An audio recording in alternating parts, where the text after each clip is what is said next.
Hello, and welcome to Lydia Nicole's Acting Smarter Now podcast. If you are an actor and you are looking to level up your game, you have come to the right place.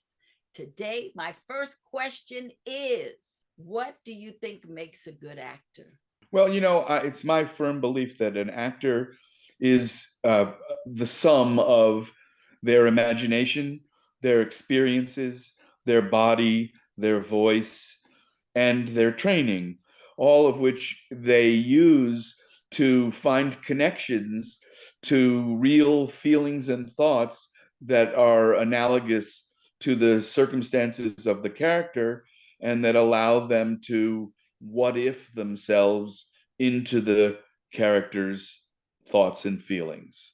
Today, my guest is the amazing, the award winning John Frank Levey, who has this amazing book out called Right for the Role.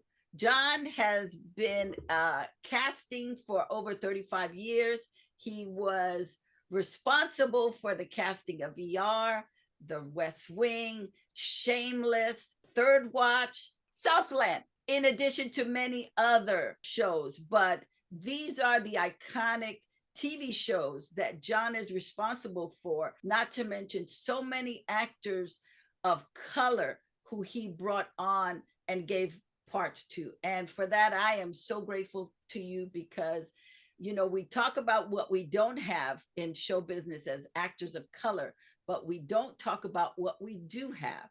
And you have been instrumental in making sure that so many people of color got on the little screen. And that is awesome. And I want to start first with your beginnings because I think people will get a lot from knowing where you came from. You grew up in the Bronx. You had a cousin who took you on the March on Washington, the iconic March on Washington. We've had a lot of marches on Washington since, but this was iconic. So tell me how that was for you as a young kid. Well, it was 1963, wasn't it? Um, and my cousin Judy was a big shot in the Student Nonviolent Coordinating Committee and also with Congress on Racial Equality. I grew up in a progressive household, and so if I've contributed to diversity and inclusion over the years, it's really a result of the core beliefs that my family uh, entrusted into me, and I'm proud of that accomplishment. But on this particular day, I'm not altogether proud of my accomplishments. We got on a bus maybe at 10 o'clock at night in Manhattan, and we drove all night long singing We Shall Overcome and various other civil rights songs of the day. And we got to uh, the Lincoln Memorial early in the morning, and we were so early that we got to uh, put our blankets down on the grass just down right of the stage, and we were really maybe 20 feet from the microphone. And as I said, we'd been up all night singing, and then Dr. Martin Luther King Jr. came onto the stage, and he approached the microphone to deliver what I think is perhaps the most famous, most important, and most beautiful speech that has ever been given in any arena, in a theater, on a movie set, or at a dais for a political reason. And that speech, of course, is the famous I had a dream, I have a dream speech. But sadly, this teenage boy fell asleep. So I was having a dream at the same moment that Dr. King was expressing his far more important dream. well, well, good. Lucky for you, it was captured, and you can go back and listen to it, like if you were there again. Um, I want to talk about a woman who was very influential in your development as a kid. Next to your mom, this woman really had some influence in you. Her name was Millie Crawford. Can you tell us about Millie? Lydia, you almost made me cry. Um, Millie was very important to me. she worked for our family. She did some cooking and some cleaning and some babysitting, and she just was there all the time. And she was the very first person who made me feel important, alive, capable, that I had uh, the possibility to be something in my life. And and I appreciate it very much. She was an African American woman who grew up in the Carolinas and came to New York City. She lived in Harlem. She at her one time boyfriend took us to Madison Square Garden to see the New York Knickerbockers, and there was a guy on the team named Willie Knowles who I thought he was the best player on their team. And Willie, when he came by where we were sitting, he looked at Millie's boyfriend and gave him the thumbs up. And I thought, my goodness, I'm sitting with stars.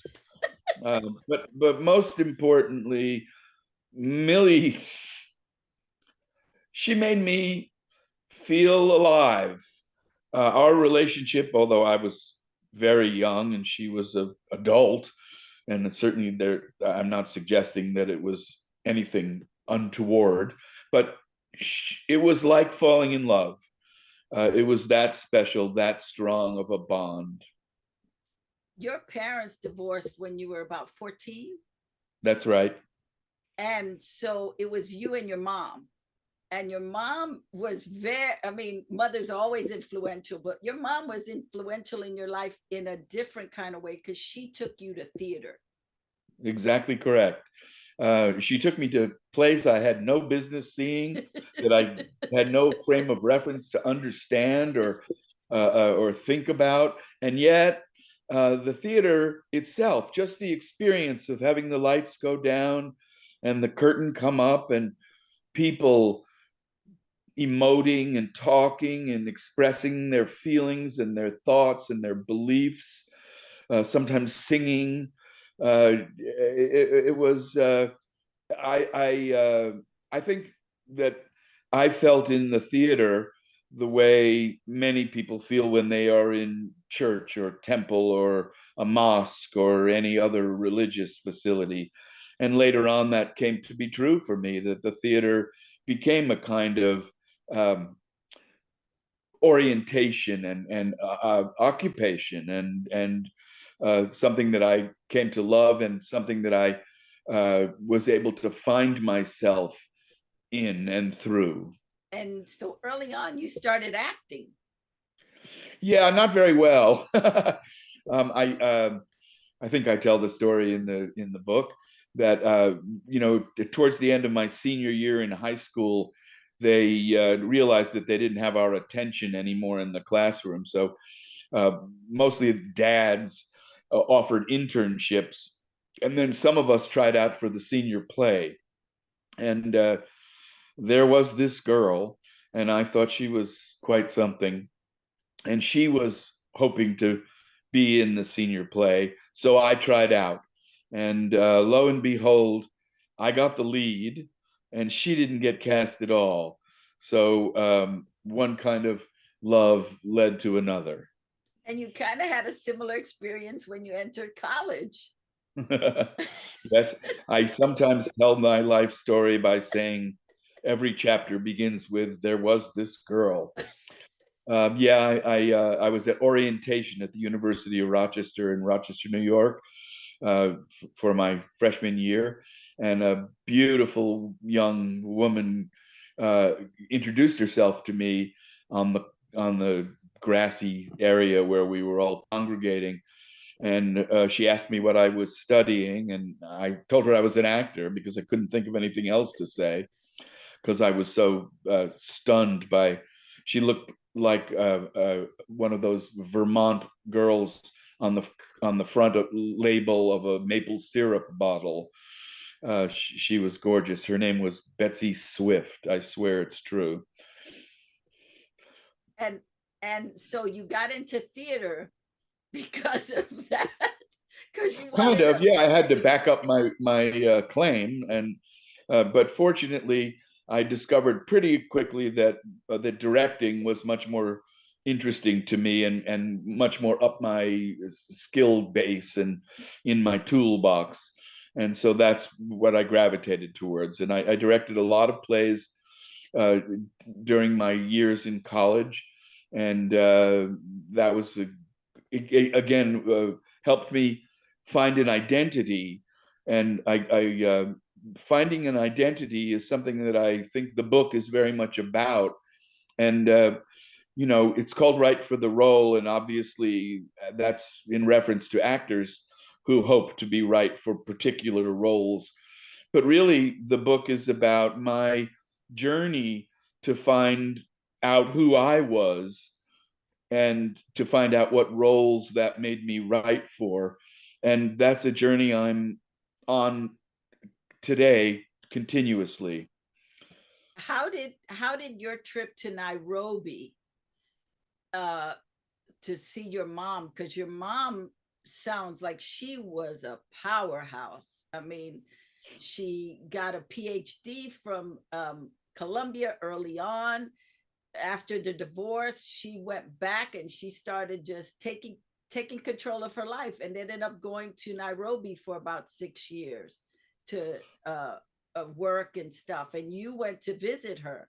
Yes, I did. How did Um, that influence you? well, that was a fantastic trip, and I went on that trip with the mother of my children, now my ex-wife, who, but it's really where we had a romantic and fabulous adventure where we were, you know, it was the first time in my life that I was the minority. I was on a continent filled with people of color, and I was a white man, and I still am. And but you No, know, you're so not, John. No, you're not. No. well, you know, it was a brave and exciting trip, um, filled with new experiences, uh, filled with experiences that pushed me and us out of our comfort zone, and having to live by our wits and our skills and our charms to the extent that we had them. And so, you know, when we came home, we shortly thereafter got married, and you know, it was it just was it showed me how to be an adventurer and someone who was exploring themselves so that they could explore their relationships and their career opportunities. And you It put me on that journey of self-discovery that I talk about a lot in the book. and you ended up coming to Los Angeles and starting to discover yourself as a director. You dabbled in acting, but you really started to blossom, finding your way as a director. That's exactly right. Um, and as a husband and as a father, because shortly, well, maybe not too soon, but around 3 or 4 years after we got here, my son Oliver was born. And as my mom said, that changes everything. It sure And does. it sure does. And as much as I'm proud of my professional accomplishments and some of my personal accomplishments, I'm especially proud of my two children. That's awesome. And everyone should read the book, because you really take us through the journey of being a father, a husband, a businessman, as far as casting, and having to make tough decisions, and how life could be blooming as in your creative life, but horrible in your personal life, with the challenges that come with your son, and then your marriage. It's a great book. It because you have a great story. I want to talk about when you got into the Mark Taper and started. You got a fellowship, kind of not the traditional fellowship, because the person who was supposed to fill out your application for a fellowship dropped the ball. Sadly, she was the grant writer for the Mark Taper Forum, and she missed the deadline for the NEA Directors Fellowship, the National Endowment for the Arts. Um, but Gordon Davidson, the founder and artistic director and main force behind the theater at the Taper, was kind enough to create a fellowship for me. I just was called a director's fellow. Um, but it was a great experience. It was kind of, it was a dream come true. And I do remember being in the theater one evening. I had rehearsals for a show I was directing called Cakewalk in the New Theater for Now festival on the main stage. And I was there after hours, and I just kind of was looking around and thinking, if I died tomorrow, um, a lot of my dreams had already come true, and I was very fulfilled and lucky, and I took advantage of it. I had many great experiences, worked with incredibly talented people, and just got to participate and continue my journey to develop my artistic sense and my personal sense. And you talk about um, working with Jose Quintero and how you really saw that he had such a sense of himself and his Yeah. uniqueness. I thought that was amazing that you took that away, and watching him working, that you really got that, because Yeah. sometimes we don't get it. Jose was the first person who I ever knew who was clearly a genius. And so much of his genius was about knowing himself, accepting himself, valuing himself, and not apologizing for himself. And, he was a man of color. He was a homosexual. He was a lot of things that in those days, during his upbringing in his early days in New York, might have made some people apologize and feel uh, less than. But Jose embraced himself and his love of people, and he transmitted that to the actors that he was directing. It was Cat on a Hot Tin Roof, and Kirstie Alley was playing Maggie, the late Kirstie Alley, and she had all of the wonderful attributes that a young actress needs to play Maggie. Primarily, that she looked unbelievably beautiful in her slip in Act One.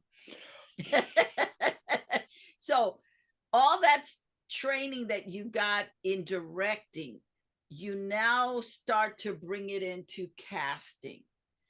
You start working with Barbara Clayman, and then Marcia Kleinman, and then Phyllis Huffman. I mean, what I find so intriguing in reading your book is that these powerful women were guiding you, and it didn't bother your masculinity at all. Like you still owned who you were unapologetically.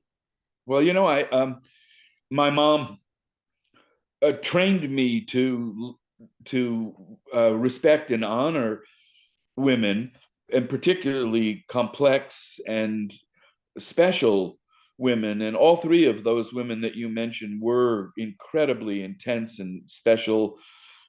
Marcia was the greatest teacher I've ever had in any subject that I've ever studied. Uh, Barbara was among the toughest human beings that I've ever known. And Phyllis shared a lot of stuff about her life with me that encouraged me to share stuff about my life with her. She was a widow. Her husband, who was an actor, was working at the San Diego rep company, the old Globe, I guess. And he saw a young teenager steal a pocketbook from an elderly lady who was walking through the park where he was sitting. And he went and tried to stop the kid, and the kid turned around and stabbed him and he died. And Phyllis and I connected about the difficulties and pains that are part of life and unavoidable, and how you go on. She went on as a woman and as a parent and as a professional, and she taught me a lot too. Um, I loved all three of those women. They're all gone now, and I miss them. How did it help you when you were going through your difficulties with your 4-year-old son having been diagnosed with leukemia? Because that's hard.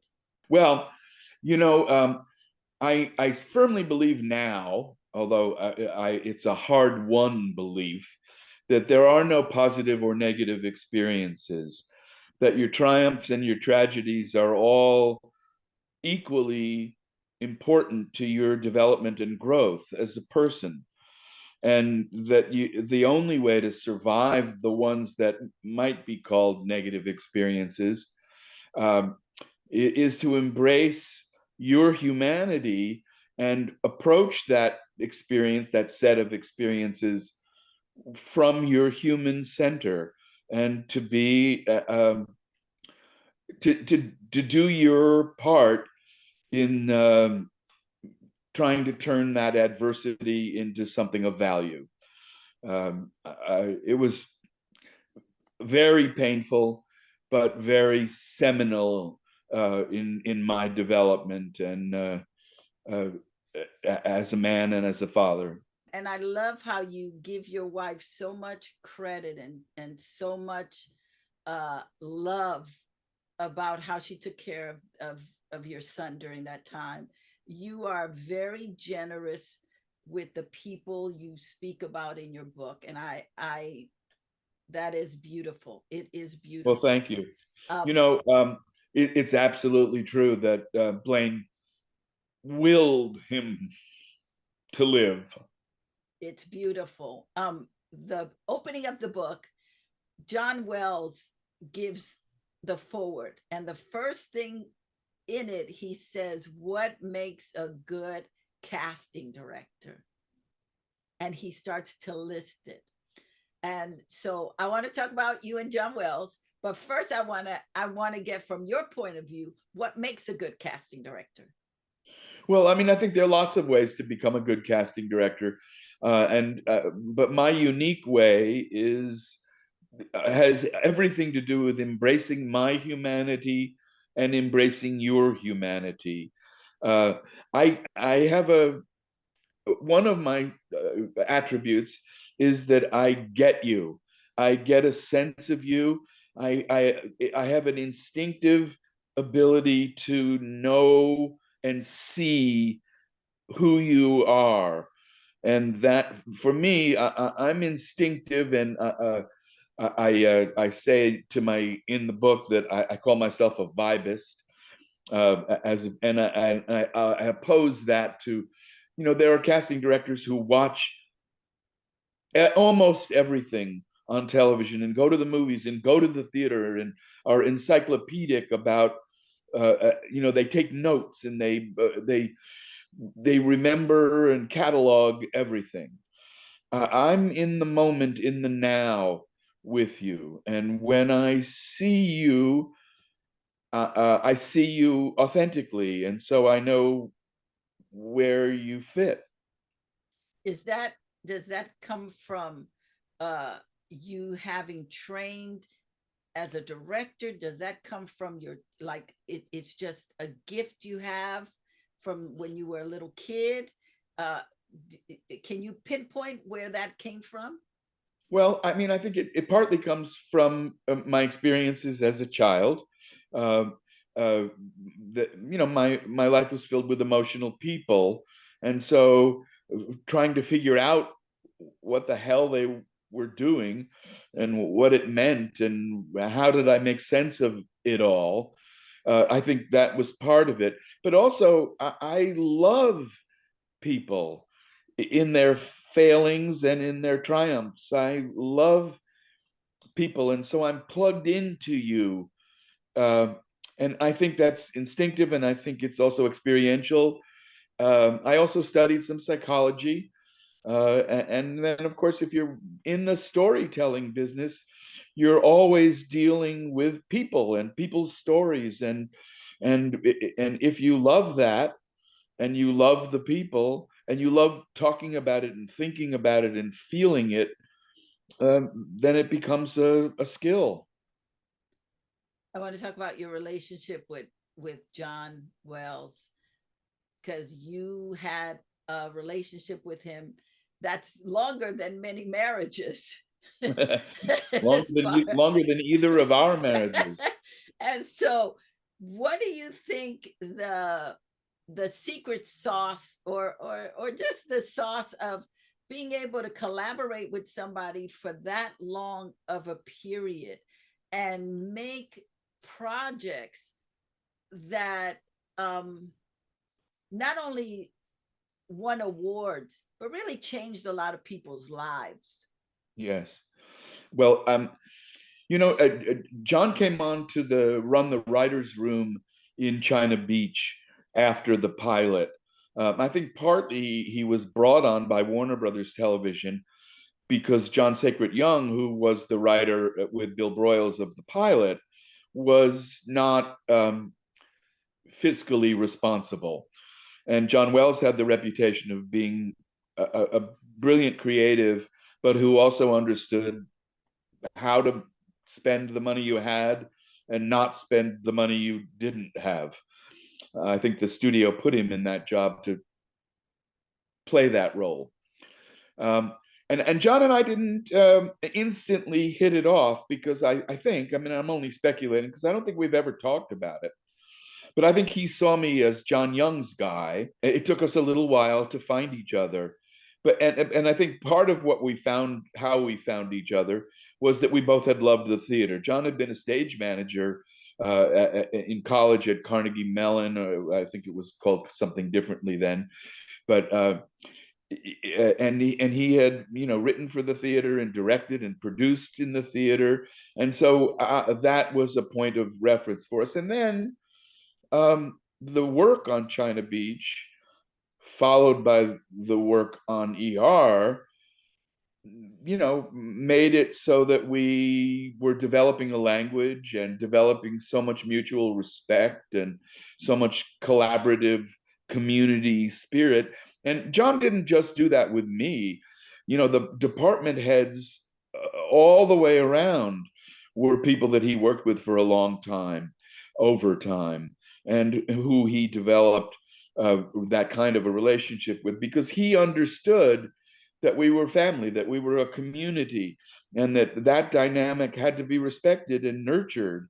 And he used to say, "We're going to spend more time with each other than we will with our families during the next 6, 8 months," and and we'll have conflicts like we do with our families, but we'll have a mutual purpose and a goal, and we'll be better than the sum of our parts. And I Mm. firmly believe that and learned that again through John. And he's a great guy, fun, smart, talented. But most important for me is his ability to create and maintain community. That's interesting because you also talk about casting being tribal. Yes. And so We're you we're very gravitate. different than other people. Yes. How? Tell me Well, how. I mean, I think development executives have to be looking for the things that are wrong with a script or a project. We have to fall in love and just keep trying to realize what's in the script. And it's such a fundamental exchange of thought and feeling and community that we are, those of us who are successful at it have a certain love of humanity. Mm. You keep coming back to that, the love of I do. humanity. Yeah. And I think as a creative, that's so important. It's so Yeah, important. you gotta even love the That's villains. right. That's right. It, That's it's right. hard in this day and age in political life to love the villains, because they are robbing us of something that's hundreds of years in the making, which is very special, which is this grand experiment called democracy. And I find myself not able to love the ones that are trying to ban books and ban people, transgender people and gay people and black people and brown people and immigrants. And it's just so fundamentally disgusting and disheartening that I'm working hard to try to find something to love about them. Well, I would say this, that they will not win. They will not disband our nation. It just comes with the territory.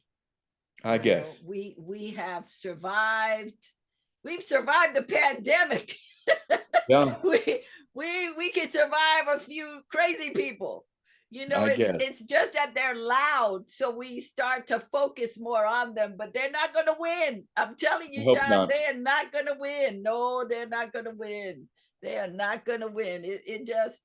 It's just how, it's the loud people that tend to bring fear, right? But they don't win. Yes. In the Bible, it talks about, he comes like a roaring lion, but the lion roars because he has no teeth.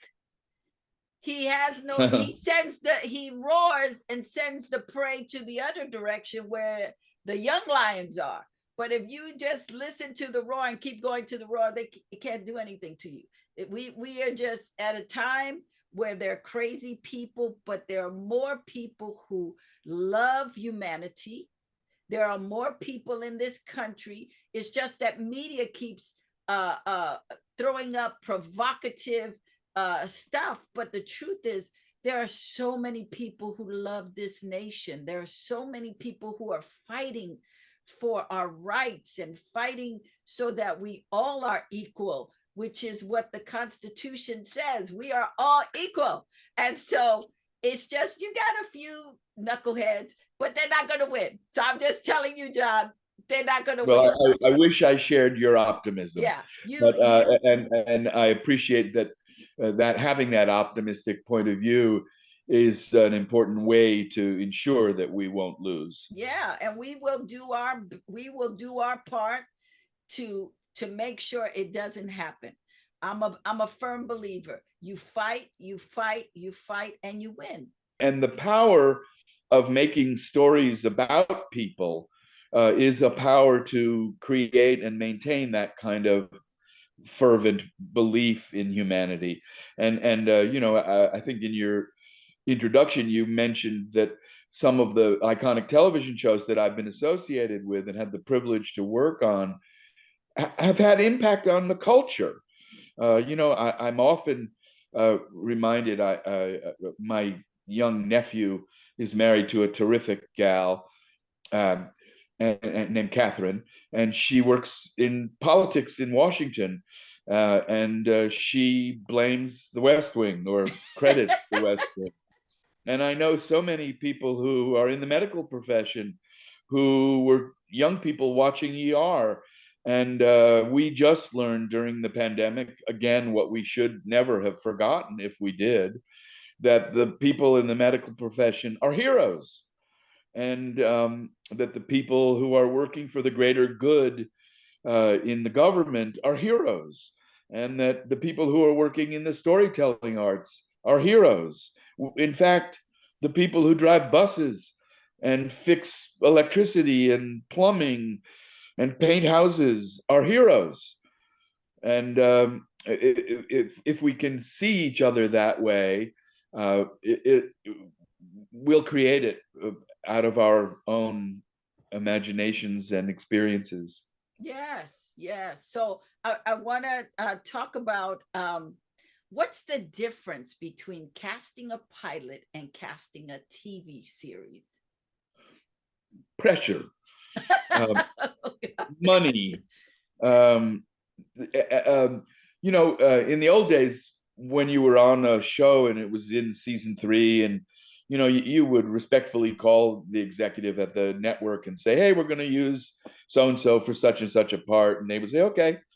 But now, because of all this technology, they're in your office via your digital upload machine, and so they have supervising power, and because there's so much money at stake, and the studio is putting up some of that money, and the network is putting up some of that money, that both of those entities have an increased influence, and an increased voice when the pilot is being cast. Now, again, one of the great advantages of working for a man like John Wells is that he has industry-wide respect.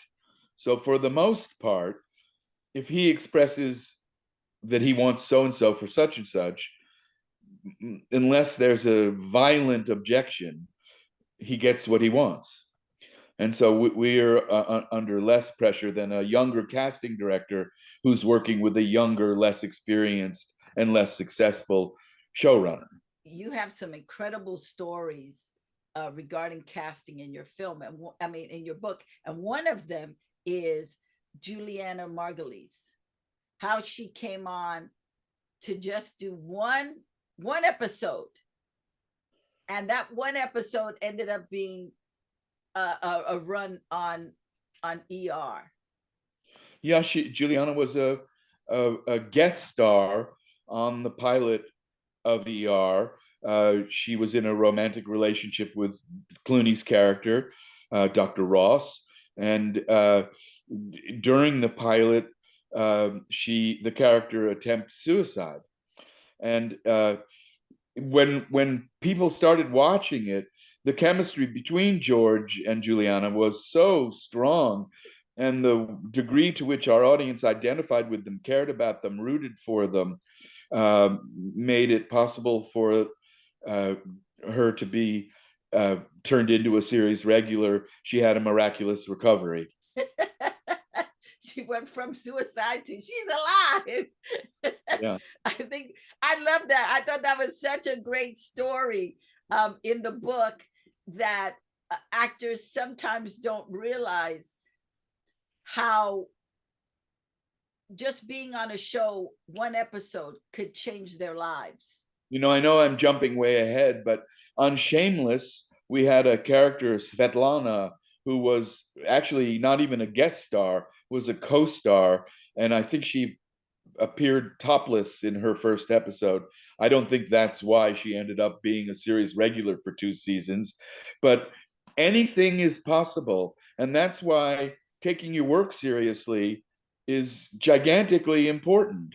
And equally important is not taking yourself too seriously, so that you're someone that's fun to work with, as well as someone who's excellent at their job. And you just never know what's going to happen. You talk about two types of actors in the book. The ones who can't wait to do it, and the ones who complain about having to do it. Yeah. I mean, who would play Medea if they weren't the kind of actor that embraced whatever was on the page? Who would play any of the Shakespearean villains? Who would play the drug lords and the killers? Who would play Ted Bundy? Unless they were the kind of actor that thought, ooh, delicious stuff that I get to devour, and how fun is this going to be? um, so those are the kinds of actors that I gravitate to, the ones who say I get to, and not the ones that are complaining and making life miserable for everybody. What are some of the mistakes that actors make in auditions that end up costing them the Yeah. part? Well, I mean, I think the first one is just not respecting the craft, not being prepared, kind of dashing it off. I'm the prettiest girl in my class in high school, and so that's really all I need to be. Or I'm the funniest guy in my class in high school, and that's all I need to be. I don't need to work. I don't need to care. And so that's a giant turnoff for me. And along those same lines, good manners, being respectful, being on time, all of those things, dressing appropriately, doing the performance that you've planned is never a good idea. Making the connections that you've planned is a good idea. And then letting the performance take care of itself. Acting is a little bit like jumping out of an airplane with a parachute. You at a certain point, you just got to pull the string and hope the damn thing opens. Love that. And what are some of the things that actors do in auditions that either get them the job or get them high on your list? Well, the opposite of all of those things: being on time, being prepared, caring, taking it seriously, but having a playful attitude towards their work, having a let's go do it kind of, this is going to be fun attitude towards their work, and just bringing a spirit of life and being willing to stand naked before us, both metaphorically and actually. Eventually, we get to Shameless. That was quite a trip. Towards the end of the book, you talk about Molly Shannon coming in to audition for something, and she dumps her purse out on the floor in the scene. She's going through her purse, and then when she's getting ready to walk out the room, she walks into the wall. Yeah, I was never sure whether that was something she had thought of beforehand, or whether it was something that just happened, or that she just did spontaneously. I've never had a chance to ask her. By the way, her memoir is terrific. People should get that as well. She's the salt of the earth kind of, and a great actress and comedian, and fun and smart and cool. I adored my interactions with Molly over the years. Oh, that is awesome. I'm going to get that book so I can talk to people about it. As actors, you when you are auditioning, there's something you write in the book, and you said when you are auditioning actors and you really like them, you put down simple and real.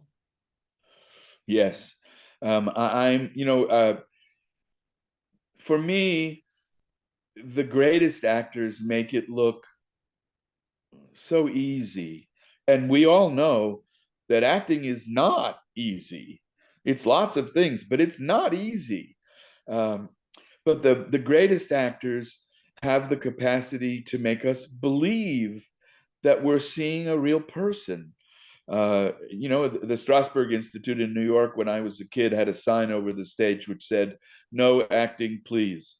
And so that was influential for me. I don't in music, the singers that I gravitate to seem to just let the song spill, and then eventually dynamics come into play. And when you get mad, you might have to scream a little bit, and when you might have to uh, let your emotions be revealed and heightened when something is very intense.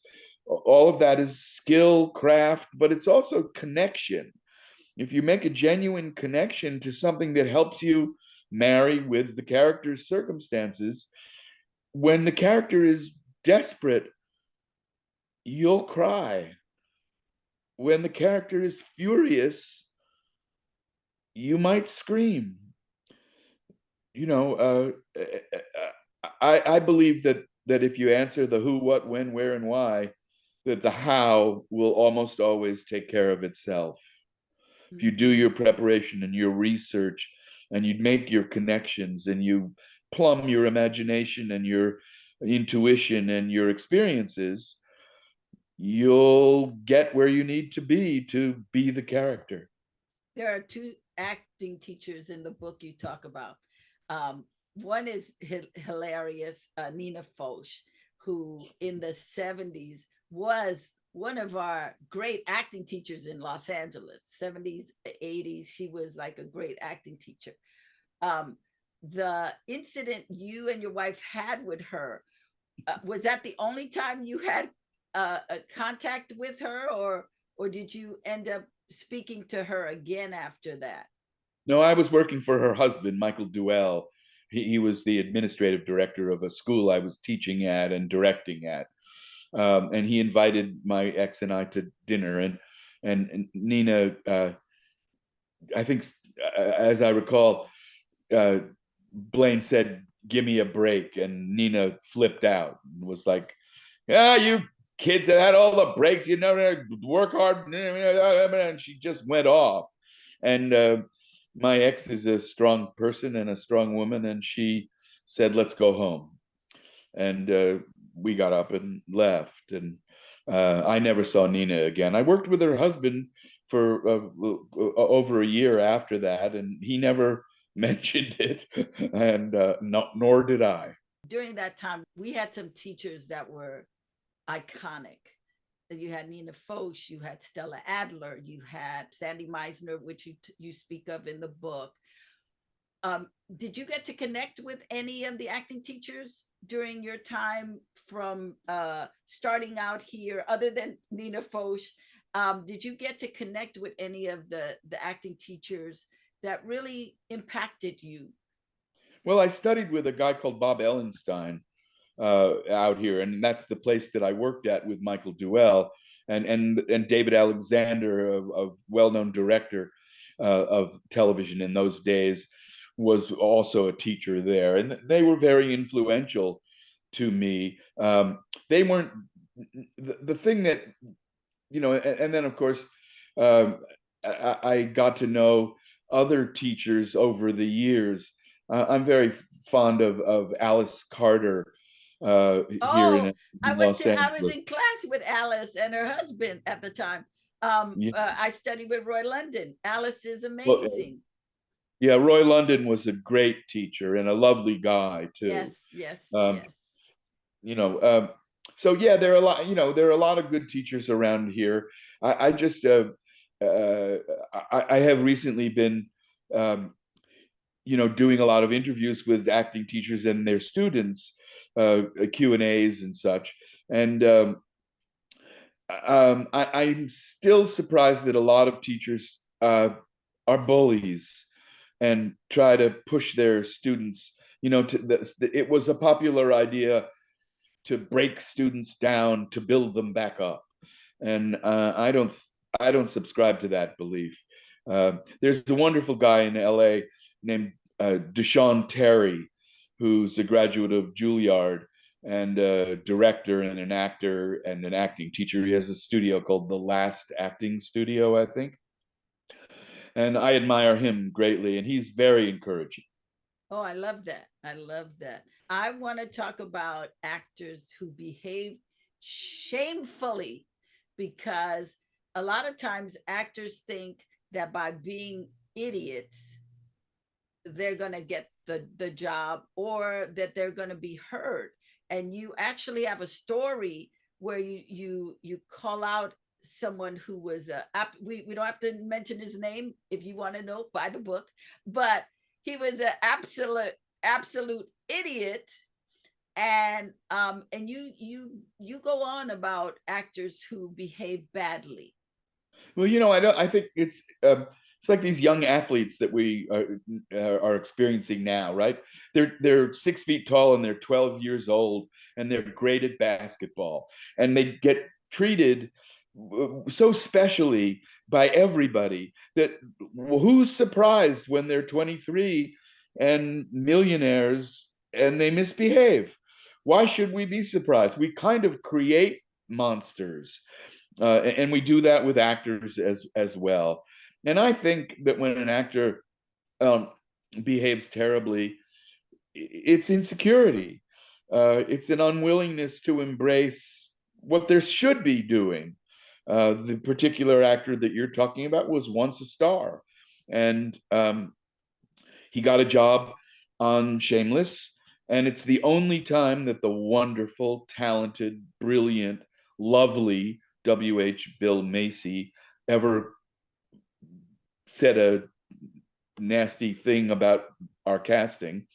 Um, because this guy, during the pandemic, didn't want to comply with the protocols, was disrespectful to crew members, and wasn't prepared. Um, uh, it was such a waste of his talent, and it's not surprising that he has had a number of episodes of misbehavior in his life. What do you think of actors? Because you just brought something up that gave me a question. What do you think of these actors who, on their first or second job, they get a really big job and they continue to work and they haven't been trained, they're not really prepared, and they continue to take bad habits into their jobs. They're not, no one speaks to them to like say, hey, maybe you should take an acting class right now, maybe you should get some coaching, this will be beneficial for your career later on down the line. And then they find themselves out of work, not able to get any more work because they didn't take the job seriously. They weren't Exactly. prepared. They got the job because they were good looking, or they, somebody thought they were right for it, but they were not able to build on that.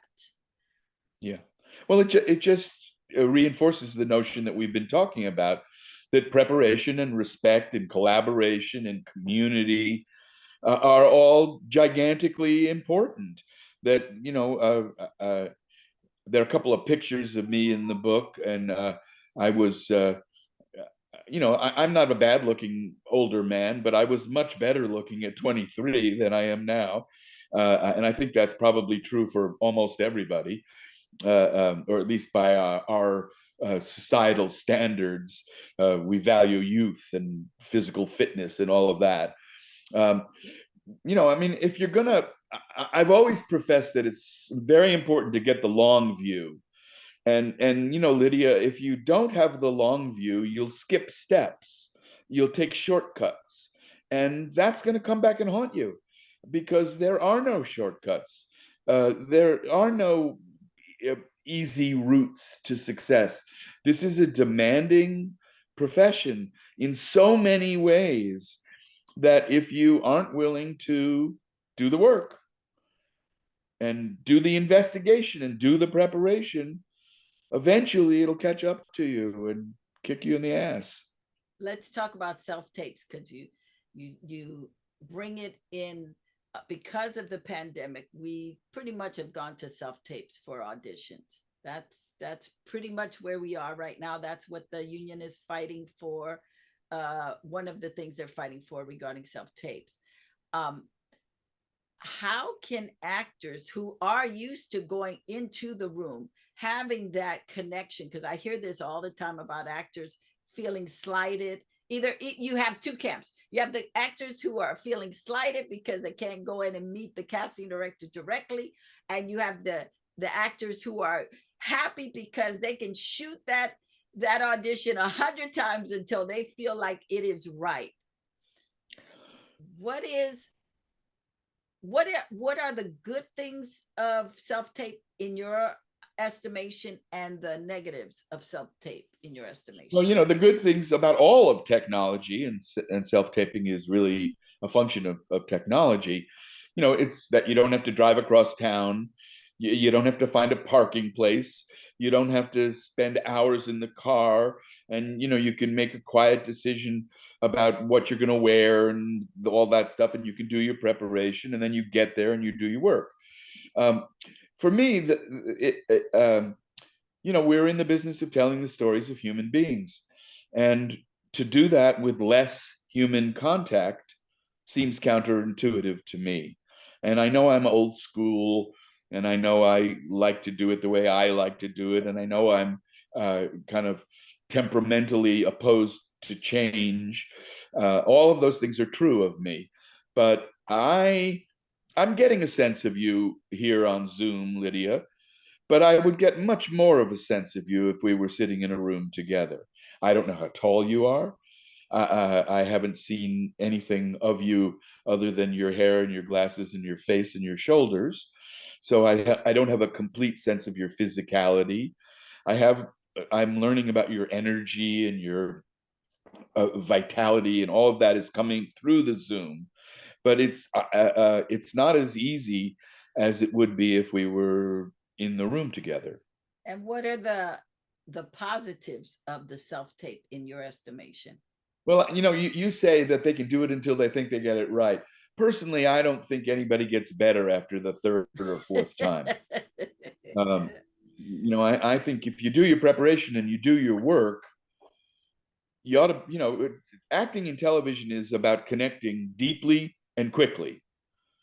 And it's not, and if you have to do 25 takes, then you're a disaster because a scene that should have taken 30 minutes is now taking 2 hours. And, time is money is an old phrase that is absolutely true. Yes. Well, I'm going to agree with you there, because I had this conversation with somebody the other day, and I said the bad thing about self-tape is that actors get used to being able to do take after take after take, and they don't know how to land it in the first take, especially when Yeah, you're doing TV. People don't care about you. They just want you to get in and out. We exactly. got stuff. Time is money. We got to go. Yeah, I mean, We don't if you're care. doing a self-tape in New York City and the subway rolls by, then do another take. If you're doing a take here and an airplane goes over your house, well, then you'll do another take. But if you've done your preparation and your work, you have to be able to hit it. It's not a, it's you don't have the luxury, and I don't believe it does even get better. It gets stale. You're reaching for a result, and that's never a good idea. When did you feel like you had imposter syndrome? Imposter syndrome? Yeah, meaning like at a young age, things started happening for you really quick. And you talk about it in the book, in that you things just showed up. You were willing, and things just showed up, Uh-huh. from casting to getting into directing, to then, I mean, from getting into acting, then directing, and then casting. And from the time you walked into Warner Brothers, you had a gold career, almost like you could do no wrong as a casting director. Well, that's not quite true. There are a number of chapters that I didn't write in the book.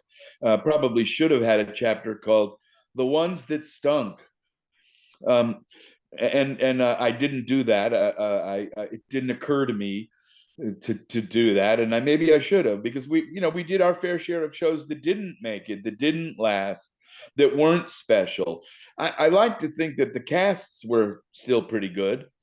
Um, but you describe it as if I was skipping down the yellow brick road, and I wasn't. We had our share of failure as well, and again, uh, failure is just as important as success, and just as motivating, as in some ways maybe more motivating than success. Success gives you confidence. What was a period where you felt like you had a failure, and how did you come out of that? Well, after ER, we got quite a few pilot orders, and some of them went to series. One of them was called Citizen Baines. Uh, Jamie Cromwell was the lead. He played a United States senator, and he had three daughters. It was kind of King Lear, um, and there were some wonderful actors in it, but it didn't happen. Um, we did a show called Smith with Ray Liotta and Virginia Madsen right after Sideways, and Simon Baker and Johnny Lee Miller, who went on to, great success. But it was the wrong show at the wrong time on the wrong network. If cable had existed when we did Smith, and we could have done more sexual content, more adult content, more explicit content in the crime part of the show. We could have let Ray be as dangerous as Ray was. Sadly, he passed away last year. and so it didn't belong on CBS, and we worked our tails off, but it wasn't right for the slot it got. So you know, you learn to put it aside to avoid it being hurtful, but then you learn to think about it and to wonder what was the difference between success and failure, and how did one happen and the other not. And I think that's an important discussion to have with yourself and with your peers and your colleagues. The success and failure is is crucial because they're actors that work their butt off to get those parts, and they fall short, or they feel they fall short. You know, they don't get feedback, that maybe they don't get feedback of what, you know, what they did right. So in their eyes, it's like, oh, I didn't book that job, I didn't book that job. You talk about Mariska Hergite and how she asked John Wells about her role, and was she the best one in the audition. And I mean, actors don't normally get to do that Yeah, to the well, Mariska producer. tells that story in my book in the last chapter, where I got a lot of people to talk about, you know, their experience of working with me. And she called me and was like, "What happened with that ER audition from yesterday? You know, I didn't hear anything." And I was like, "Oh, well, you know, I haven't heard anything yet either." And she was like, "You know, the hell with it. I want to go and talk to John." And I was like, "Sure, what the hell? Let's see what happens." We walked over to John's office, and he complimented her work, and but said to her, "Well, you know, I'm just concerned. You're so beautiful and so strong and so powerful, and this woman is a disaster. She's a mess." Uh, and uh, and Mariska said, "I can do that. I mean, you know, you on the inside, that's who I am." And when I got back to my office, John called and said, "Book her," and we did. And she was fantastic as this messy young woman who worked with Mark Green, Anthony Edwards, and interestingly enough, I think she spilled the contents of her purse as well. Um, but you know, and Mariska has only gone on to become the longest running leading lady in the history of network television, and she's still a lovely person.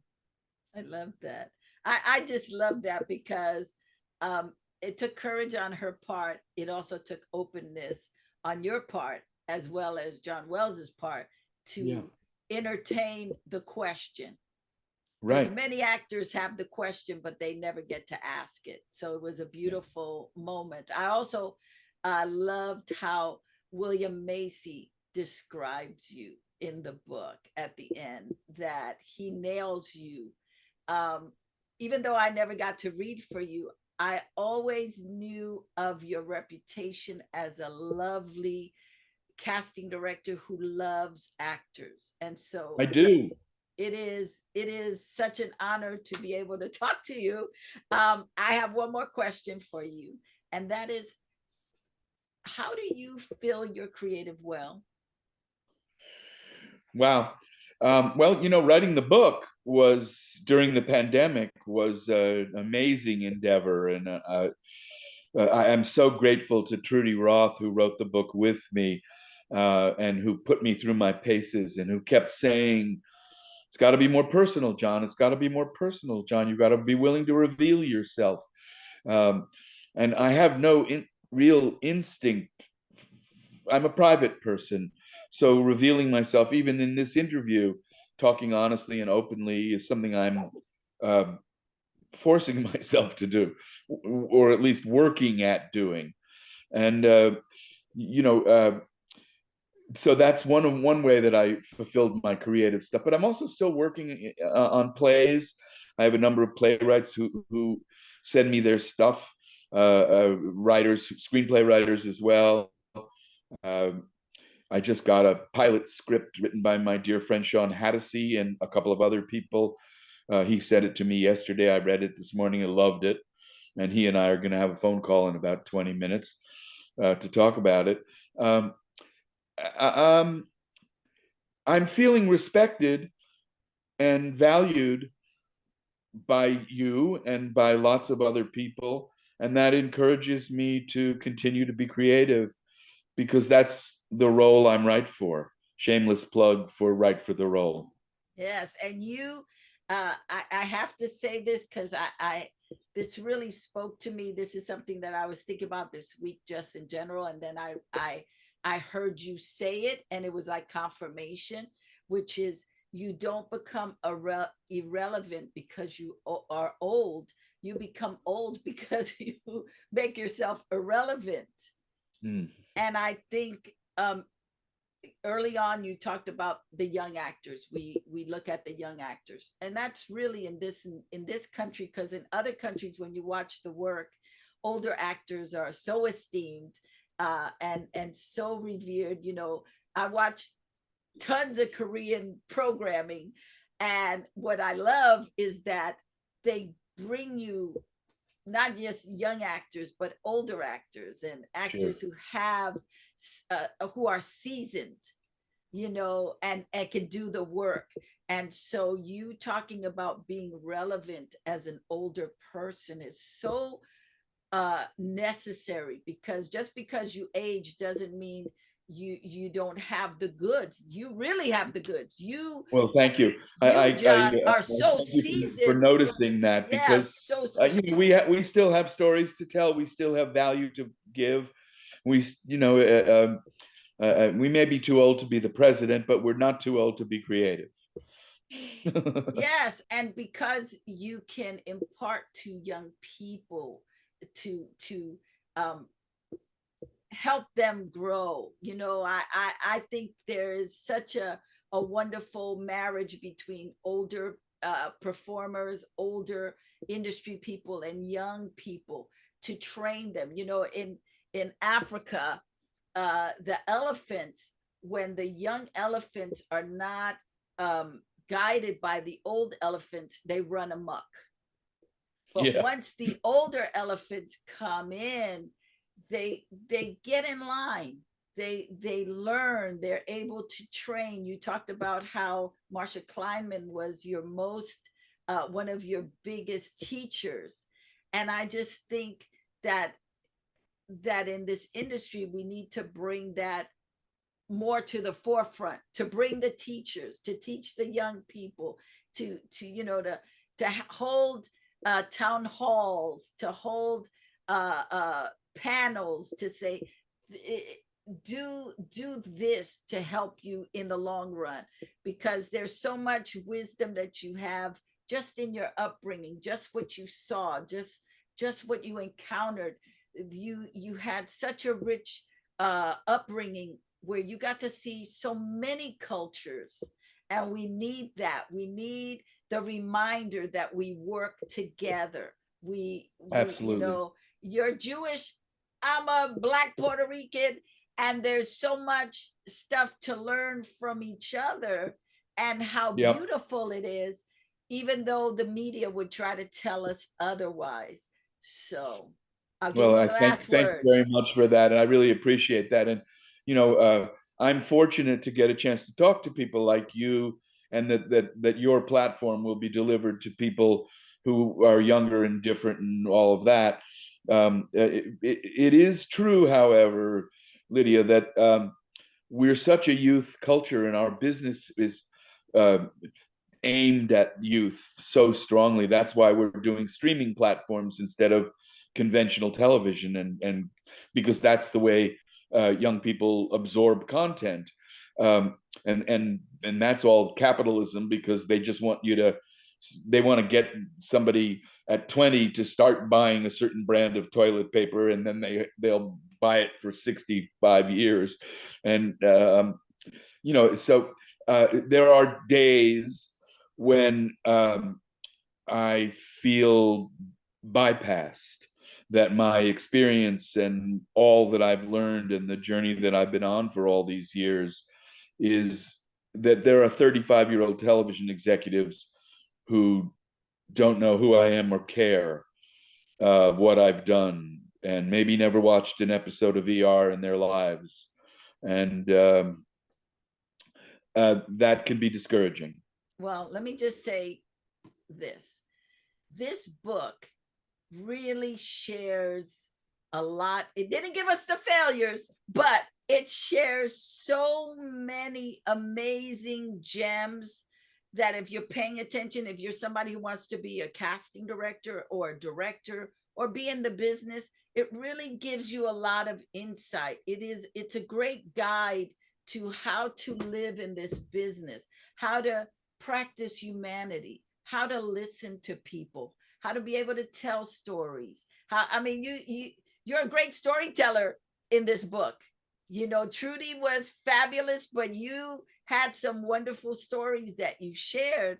And I love the fact that we do have technology that we could capture some of this stuff and some of these stories and hold them, because you you're one of our heroes. You know, you talked about being a hero, but you're one of our heroes, you know, just a hero to all actors who have crossed your threshold, that you empowered actors to be their best, to come in the room and be the best, to be able to tell an actor, hey, you're sabotaging yourself. Don't do that. You know, look at what you're doing. I mean, that's a hero, you know, because you could have said, oh God, that actor was horrible, never bring him back. But you cared enough to pull that actor's coattail. And there's just so much wisdom. I mean, we don't have a lot of time, but I would love to see you do maybe a 10-part where you just share your insight, your what you saw in the room with actors, what where actors could uh help themselves a little bit more, and not, you know, oh, like me for validation, and throw their good work out the window, you know. But I just, my sense is, because I'm a vibist too, John. I like to vibe people, and that is, and maybe that's because we're from New York, I don't know. But I just think you have so much. This book is brilliant, but I think you have so much in the technique to be able to share with actors, that you could record it and it could bless so many actors, because you were in the trenches and are still in the trenches.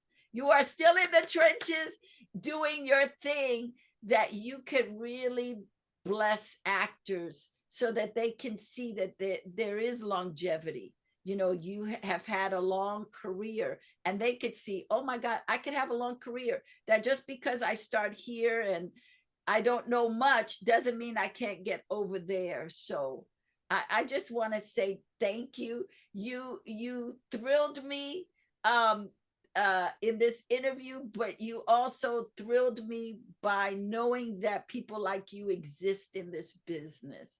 And I am so grateful to you for loving on us and seeing our humanity and believing in us when we may not believe in ourselves. So, from every actor, whether I know them or not, who have come into your room, I say thank you. Thank you, Lydia. I appreciate that. Thank you. It was just my job. No, no, you went over and beyond your job. I just And want you to know that. can I tell everybody who might listen to this that the book is available on Amazon? There's a hardcover, a soft cover, and an ebook. It's And the also ebook is great. I downloaded the ebook as well because I have dyslexia, so I have to listen. I was able to download the book, which I really appreciated. I was able to hear it on my phone as I was reading it. So great. it's great. And also I'm on Instagram, John_Frank_Levey, Levey, and I have a website which you can find on my Instagram account, and I'm making available hardcover and softcover copies autographed through the mail if you pay by Venmo on my website. So if Excellent. anybody wants an autographed copy, that's another way of getting the book. And it will be in the description below. for all those actors. All the information will be in the description below. So Great. thank you for joining us. And if you are an actor who wants to level up and wants to work on your business side of acting, please go to actingsmarternow.com and you can get my Acting Smarter planner, and as well as check out the online course, Acting Smarter Now. So I break everything up to help you with your career so that you can have longevity in this career. So it's not a one-off or a two-off, but you actually can have a career. That's all I have for you today. God bless you and have a great day.